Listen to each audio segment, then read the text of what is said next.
Hello, my fellow classmates. My project is on Lewis Latimer. Lewis Latimer was born on September 4th, 1848 in Chelsea, Massachusetts. Lewis had 4 siblings and his parents were George and Rebecca Latimer. 6 years before Latimer's birth, his parents were in slavery. They managed to escape, but George's father was recognized as a fugitive and was jailed. There was a trial that stated that Latimer still belonged to his slave owner. An African-American minister paid $400 for Latimer's freedom from slavery. After George and Latimer were set free, their family was still extremely poor. George had to work many jobs to provide for the family. On top of all that, they could only afford a few years of grammar school for all the children. Lewis was very invested in school and was a very skilled drawer. In 1864, at the age of 16, Latimer enlisted in the Union Navy during the Civil War. After the war, he was honorably discharged and given a job as an office boy for the patent law firm Crosby Gould. Latimer was eager to master his drawing skills and decided to teach himself mechanical drawing. He soon became chief draftsman at the firm in his 11 years. During these years, he met and married Mary Wilson and would soon have 2 daughters with her. After the war, America saw a huge increase in inventions and thousands of patents were given during this time. Lewis received his first patent in 1874 for the water closet, which improved railroad car toilet systems. In 1876, Lewis was hired by Alexander Graham Bell. At the time, Bell was working on his telephone invention. He was in the race to get a patented design before anyone else. Latimer's skills in draftsmanship meant that on February 14, 1876, the patent for Bell's telephone was filed just a few hours earlier than his rival inventor, Elish Gray.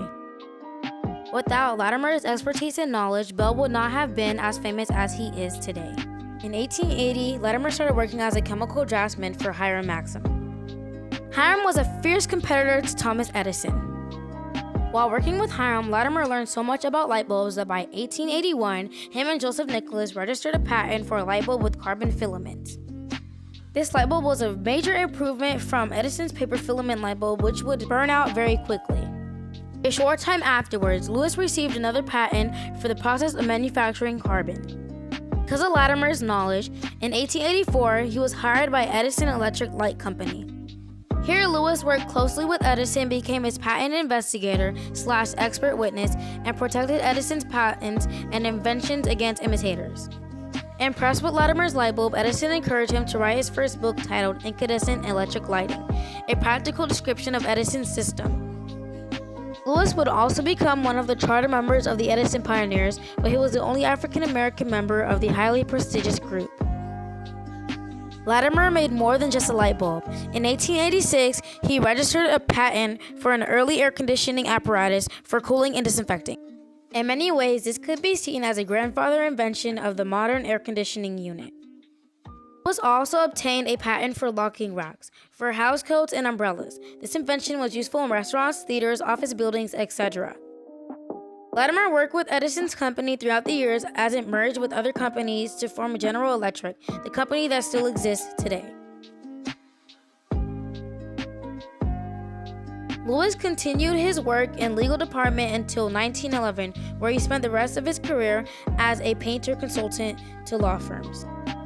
As a true Renaissance man, Latimer managed to pursue his love for the arts alongside his scientific career. He was a keen poet, playwright, painter, and lute player. He was also very active in Unitarian Church and taught mechanical engineering and English to new immigrants coming into America. A lot of things we have today we wouldn't have if it weren't for Lewis H. Latimer. Lewis is one of the many African-American inventors / scientists that don't get the credit they deserve.